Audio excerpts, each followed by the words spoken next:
I was on cloud nine with the man I loved until I let my ambition blind me. I need to become someone, I kept telling myself as I pushed him away into depression. Now, in a loveless marriage, I'm haunted by the voice of the girl I abandoned. How did I let it go so wrong? He was 1 year my senior when he first proposed to me. I did not take long to say yes. Then he went away for his higher studies in hospitality. He always wanted to become a chef, and a year later I also joined an engineering college in a different city. Although he used to come meet me regularly, the long distance was affecting our relationship, so he made a significant decision. He dropped out of his college and enrolled in my college for engineering. Now I was 1 year his senior. Everything was fine. We had some arguments here and there, but I was still on cloud nine. I felt alive every moment. Every bit of me was vibrant. I felt secure. I felt blessed that the best man on this planet was my companion. What he did for me and how he made me feel always led me to question, am I really so special? Am I truly worth it? Or is this man an angel that God sent personally for me? I felt blessed. Little did I know that I was experiencing the most beautiful part of my life, which was destined to be ruined by none other than myself. It was my final year, and campus placements were underway. He was the one who groomed and prepared me for the interviews. Fortunately, I was selected by a multinational corporation. He promised me it was just a matter of a year before he would be in the same city and same company, and I believed him. I started dreaming about marrying the man I was deeply in love with. With all these dreams, I entered the new city where I was supposed to work, learning to live without his physical presence just for a year while waiting for him. But I did something entirely different. The glamour of the new, large metro city was overwhelming for a small-town girl like me. I became overwhelmed. I felt extremely insignificant and small. My identity was at stake. The people around me were far ahead of me. I did not have the fashion sense of a metropolitan girl, was not fluent in English, and my salary was significantly lower compared to my colleagues. I felt inferior in every aspect. I was angry with myself for not improving all these years. I blamed my boyfriend for wasting my time. Anxiety took over and I resolved to compensate for all these wasted years with hard work. I wanted to grow as a person in my professional life. I wanted to build my identity.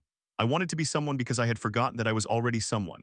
I made several major decisions at that time without asking myself a few fundamental questions, such as what am I doing? Why am I doing this? Whom am I trying to impress?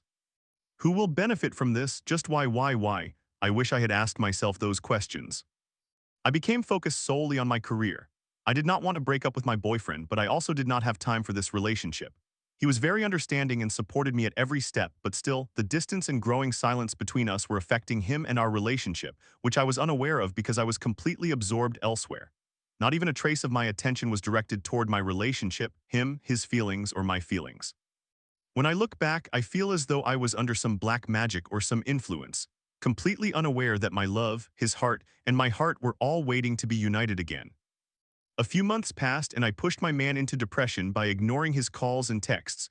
It felt almost like a breakup, but without closure. The worst part was that I did not even care. I was in pursuit of becoming something grand. I was not in a position to allow myself to be soft or vulnerable, unlike how I was in college. I am ashamed to share one more thing.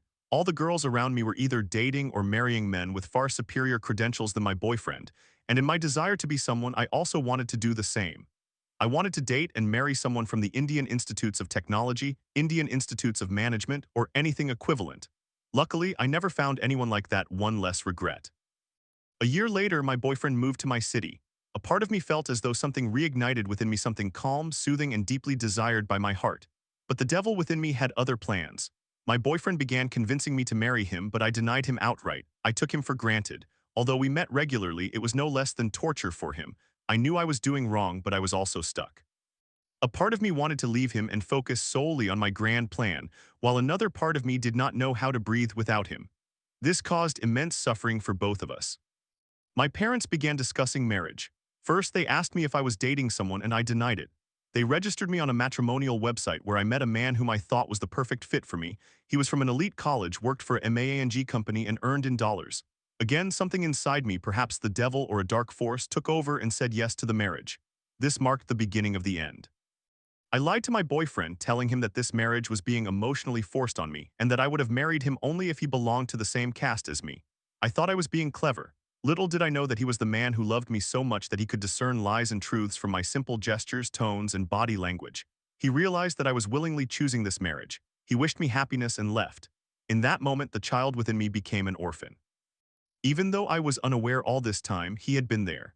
Now I was left with a void, but I did not care much because I thought I was marrying a man who was superior in every aspect, and that a river of happiness was waiting for me to swim in it, although it was waiting for me to drown. I had a grand wedding. Everyone around me treated me with the best care they knew how to give. I was pampered and cared for. All my wishes were fulfilled. My parents and siblings looked at me with eyes filled with love and the pain of letting me go. I was at the peak of confidence and felt very secure. I had someone to call mine openly and socially. I felt invincible, but all this did not last long. I resigned immediately after my wedding and began living with my spouse. I realized that he was a great guy, but he was not him. He was not the man who could have given his head in one breath for me. He was not the guy whose eyes I longed to be seen from. He did not have the face I wanted to see. He did not have that voice that used to ignite my soul with love. I felt as though perhaps I was going through expected post-marriage effects that would fade away with time, but contrary to that, this void grew. It grew so much that it engulfed me completely. The devil inside me, the dark forces abandoned me in this marriage and left. I began to hear the screams of the girl who was once loved, now alone because of me. My eyes were starving for a glimpse of him, but I did not know where he was, and even if I knew, I lacked the courage to face him. I had everything I once wished for, but everything tasted bland and colorless.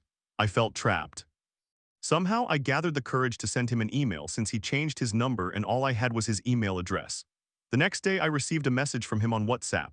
The letters typed through his fingers appeared on my phone screen. I felt very small yet alive. We exchanged a few messages, and out of desperation, I called him but immediately hung up, claiming it was a mistake.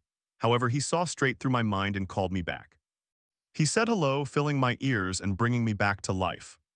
We exchanged friendly chats for about a week when he suddenly asked why I had reconnected with him.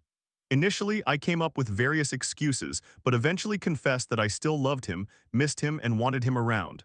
What my man did next will shock you as it shocked me. He said he also loved me and was willing to marry me. Although he asked me many questions about why I left him and why I married someone else, I expected him to lash out, but all he could still offer me was love and only love. I promised him that even if it cost me my life, I would not give up on him this time. A week later, I went to my parents' house and told my mother everything.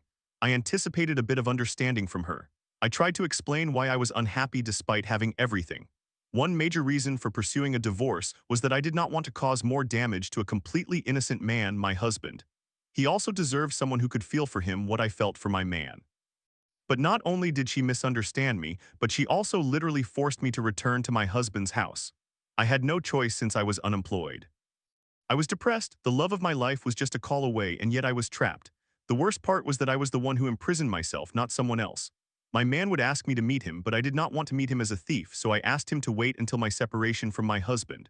I tried to convince my parents and my husband to divorce as I was unhappy, but being unhappy is not grounds for divorce. I attempted to provoke my husband to extreme limits, hoping he would hit me, but I failed. My man was also waiting for me every moment, making the situation even more overwhelming. We remained connected for 6 months after I reached out. However, after 6 months of waiting, I think he had enough. He was tested and damaged enough. He simply left. Once again, he changed his number and his email became unreachable. Here I am back in hell.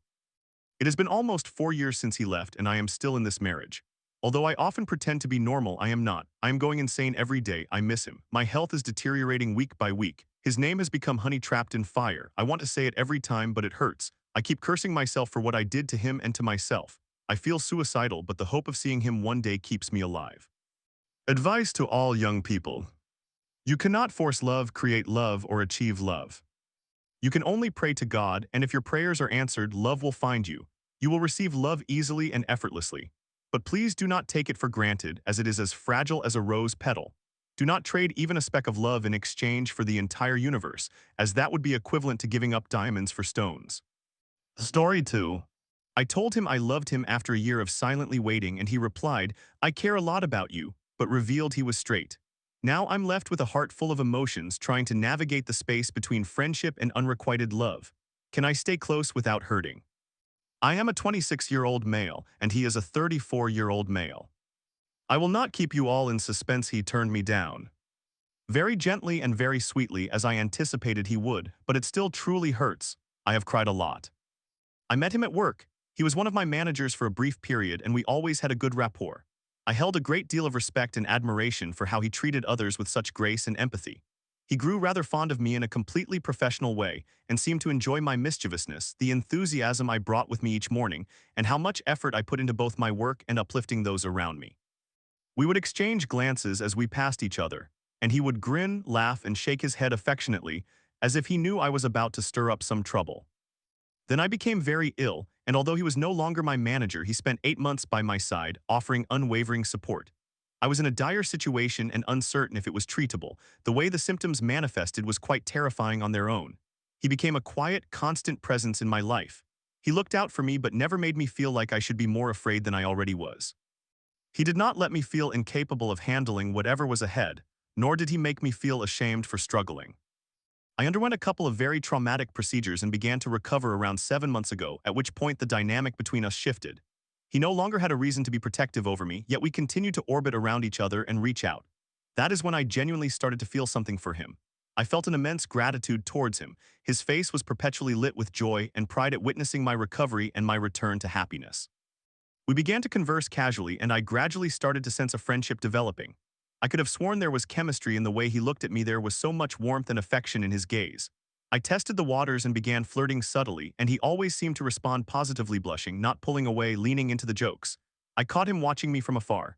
I would smile at him, and he would blush, bite his lip, and grin. We encountered each other at a bar once, where he was intoxicated and unable to stop looking at my lips. In the past month or so, it really felt like he was leaning in. I could have sworn he was reciprocating the flirtation. I was involved in a serious car accident exactly 1 month ago today, and the first person I wanted to call afterward was him, not to ask for anything. I was simply in shock and eager to hear his voice. It made me realize how foolish it was to be afraid to speak with him. I know him, I trust him, and I have never felt this safe with anyone else. He has already seen me at my breaking point and demonstrated his willingness to stay, make space for me, and listen. Yesterday, I asked if we could talk, and we sat in my car in the rain for 30 minutes. I did not use the word love, but I believe the meaning came through clearly in the way I looked at him. I told him he meant a great deal to me, and he affirmed that he was aware. I asked if he understood just how much he meant to me, and he gave me a very gentle look before asking if I was developing a crush. I told him that the last thing I wanted was to cross a boundary he was uncomfortable with, and asked him to inform me if I was getting too close. He disclosed that he was heterosexual but did care deeply for me, noting that he had picked up on my feelings to some extent but was unsure of their depth, and he did not want to hurt me.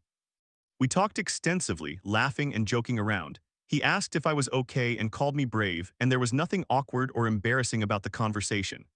I told him I needed clarity so I could finally allow myself to move on, expressing that I valued his presence in my life, even if it could only remain as friends.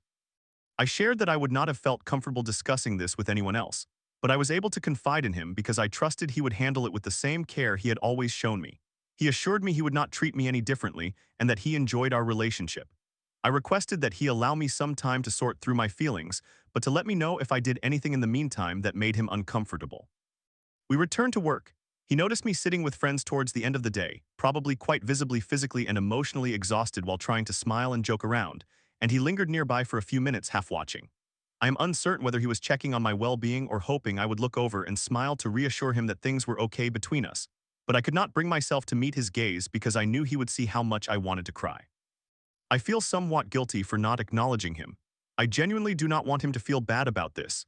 He cannot change who he is any more than I can, and he has done nothing but make me feel safe, cared for, and loved, even if it is not in the same manner. I communicated to him without using the word that I have loved him for almost a year. It was not a dramatic confession, merely honesty and an attempt to honor the connection we do share, and he met me there. He did not break my heart. I still love him, but that love now feels aimless. He acknowledged it and held it gently, even though he could not reciprocate those feelings. So I am in pain and perhaps experiencing some grief. However, there is also a sense of relief. I am no longer expending energy on uncertainty. The ache in my chest now has defined edges, the waiting has concluded, and now it can begin to heal. I am grateful I told him, as he indicated he was unaware of the depth of my feelings. At least now he understands it was not merely attraction, that I was not just confessing a crush and pleading for him to reciprocate. I shared with him a year's worth of unspoken emotion, and whether or not he can return those feelings, I believe he will remember that he has been quietly loved. Now he knows that he was. In summary, I decided I could not continue waiting for a man I have loved for nearly a year without knowing if anything would develop, so I told him. He was incredibly kind but informed me he was heterosexual, and thus it could not happen. I am grappling with a lot of emotions that I do not know how to manage at the moment. I am uncertain how long it will take for my feelings for him to diminish. Should I remain close to him, as he has indicated he is comfortable with that and even desires it, allowing it to gradually devolve into just a friendship over time? Or should I take a step back and return when those feelings have faded?